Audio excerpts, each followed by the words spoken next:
पहला क्वेश्चन क्या है, भारत की 3 प्रमुख खरीफ फसलों के नाम लिखें, नाम बताएं। ठीक है, तो भारत का जो 3 प्रमुख खरीफ फसल हैं वो कौन कौन सा है? चावल, कपास और मक्का, ये 3 है जो प्रमुख है। चावल, कपास और मक्का, ये 3 भारत के प्रमुख खरीफ फसल हैं। लेकिन ज्वार, बाजरा, मूंगफली आदि ये सब भी हैं। तो आप सारे को याद करना, चावल, कपास, मक्का, ज्वार, बाजरा, मूंगफली, ये सारे क्या हैं? खरीफ फसल हैं। ठीक है, भारत की 3 प्रमुख रबी फसल के नाम बताएं। तो गेहूं, जौ और चना, ये क्या है? 3 प्रमुख रबी फसल है। रबी फसल गेहूं, जौ और चना। ठीक है, भारत की 3 नगदी फसलों के नाम बताएं। तो क्या है ये? गन्ना, तंबाकू और रबर। ठीक है, गन्ना, तंबाकू, रबर, ये क्या है? नकदी फसल। ठीक है, भारत की 3 फलीदार फसलें कौन सी हैं? फलीदार, ठीक है, तो अरहर, चना, मटर, जिसमें फल लगता है। ठीक है, तो अरहर, चना, मटर, ये क्या है? आपका फलीदार फसल है। ठीक है, भारत की प्रमुख रेशेदार फसलों के नाम बताएं। तो कपास, सन, जूट। ठीक है, कपास, सन, जूट, ये क्या है? रेशेदार फसल है प्रमुख भारत की। ठीक है, चाय उत्पादक 2 राज्यों के नाम लिखें। तो वो कौन कौन से राज्य हैं जहाँ पे चाय उगाया जाता है, उसको आपको लिखना है। तो यहाँ पे क्या है? असम और दार्जिलिंग लिखा हुआ है। ठीक है, तो असम, दार्जिलिंग, यहाँ पे चाय उगाया जाता है। ठीक है, रबड़ उत्पादक 2 राज्यों के नाम लिखें। तो केरल और तमिलनाडु। ठीक है, केरल और तमिलनाडु ये रबड़ उत्पादन करने वाले राज्य हैं, यहाँ पे रबड़ उगाया जाता है। ठीक है, चाय के उत्पादन में भारत का विश्व में कौन सा स्थान है? तो प्रथम स्थान है। ठीक है, मतलब चाय उगाने में भारत दुनिया का नंबर 1 देश है, 1 नंबर देश है। ठीक है, मतलब भारत में सबसे ज़्यादा चाय की खेती होती है। ठीक है, उस राज्य का नाम लिखें जिसने भारत को हरित क्रांति का श्री गणेश किया। श्री गणेश करना मतलब शुरुआत। ठीक है, तो उस राज्य का नाम लिखिए जिसने भारत, मतलब वो कौन सा राज्य है जो भारत में हरित क्रांति का शुरुआत किया? तो वह है पंजाब।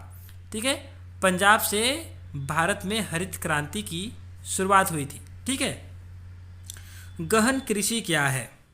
ठीक है, तो वह खेती जिसमें अधिक उत्पादन के लिए प्रति इकाई भूमि पर पूंजी और श्रम का अधिक मात्रा में विनियोग किया जाता है। ठीक है, कौन सी खेती? वह खेती जिसमें अधिक उत्पादन के लिए प्रति इकाई भूमि पर पूंजी और श्रम का अधिक मात्रा में विनियोग किया जाता है, तो उसको क्या बोलते हैं? गहन कृषि कहते हैं, गहन कृषि। ठीक है, तो उपभोक्ताओं को किन 2 वर्गों में बांटा गया है? उपभोक्ता को कौन कौन से 2 भागों में बांटा गया है, ये क्वेश्चन है।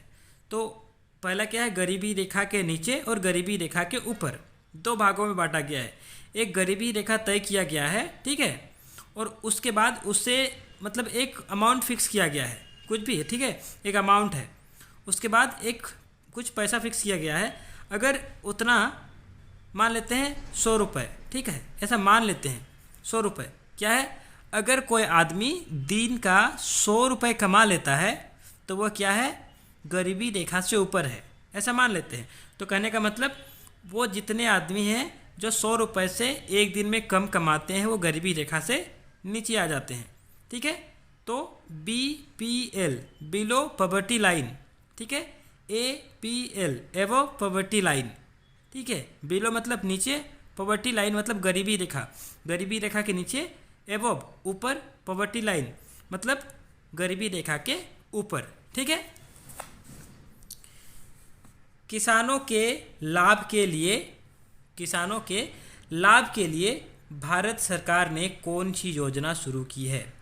तो भारत सरकार ने किसानों को लाभ देने के लिए कौन कौन से योजनाएं शुरू किया है, ये आपको लिखना है। तो किसान क्रेडिट कार्ड, ये किसान क्रेडिट कार्ड जिसको KCC आपने सुना होगा, KCC का भारत सरकार ने ये योजना शुरू किया है, और व्यक्तिगत दुर्घटना बीमा योजना, ठीक है।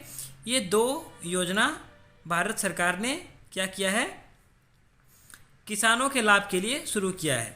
इसमें क्या होता है, केसीसी में क्या होता है, अगर आप केसीसी कार्ड है आपके, ठीक है, किसान क्रेडिट कार्ड, तो आप क्या कर सकते हैं, जब आपको पैसे की ज़रूरत है, जब आप फसल उगाना चाहते हैं, जब आपको, ठीक है, बीज खरीदना होता है, दवाई खरीदनी होती हैं, आप क्या करते हैं, कीटनाशक सब खरीदना होता है, तो आप क्या करते हैं, आप किसान क्रेडिट कार्ड से लोन ले सकते हैं, ठीक है।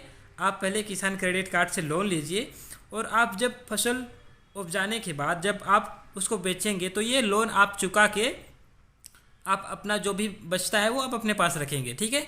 तो इस प्रकार से कहने का मतलब है कि जब किसान को पैसों की ज़रूरत होती है, ठीक है, तो उस समय में कम रेट पर, ठीक है, किसानों को क्या किया जाता है, किसान क्रेडिट कार्ड के द्वारा लोन, ठीक है, दिया जाता है। ये सरकार का क्या है, योजना है, ठीक है। रोपण कृषि क्या है, रोपण कृषि क्या है, बड़े पैमाने पर की जाने वाली एक फसली कृषि जिसमें कारखानों के समान उत्पादन और पूंजी निवेश होती है, और कृषि में बच्चे माल के संसाधन में तथा तैयार माल के विपणन में आधुनिक विज्ञान और प्रौद्योगिकी का उपयोग होता है, उसे रोपण कृषि कहते हैं। रोपण कृषि के अंतर्गत आने वाली फसलें रबर, चाय, कॉफ़ी, गन्ना, कोको, केला, नारियल, मसाले इत्यादि हैं, ठीक है। तो ये था उसका उदाहरण, आप इसको पॉज करके पढ़ सकते हैं।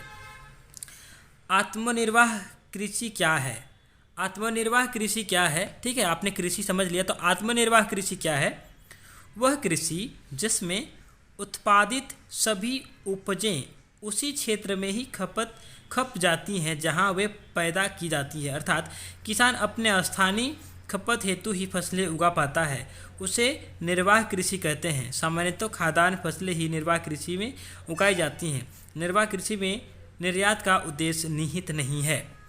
निर्वाह कृषि करने का मतलब वह कृषि जिसमें आप जो उपजा रहे हैं वो आपके आसपास, यानी कि आपके क्षेत्र में ही उसको खपत होता है, मतलब वहीं पे उसका यूज़ है, आप उसको बाहर नहीं बेच सकते हैं, या उतना आप उपजा नहीं पाते हैं, या फिर जिसको बाहर बेचने की अनुमति नहीं है उसको निर्वाह कृषि, आत्मनिर्वाह कृषि कहते हैं, आत्मनिर्वाह कृषि कहते हैं, ठीक है। तो ये जो बाकी क्वेश्चन हैं ये सब हम लोग अगला वीडियो में देखेंगे, ठीक है।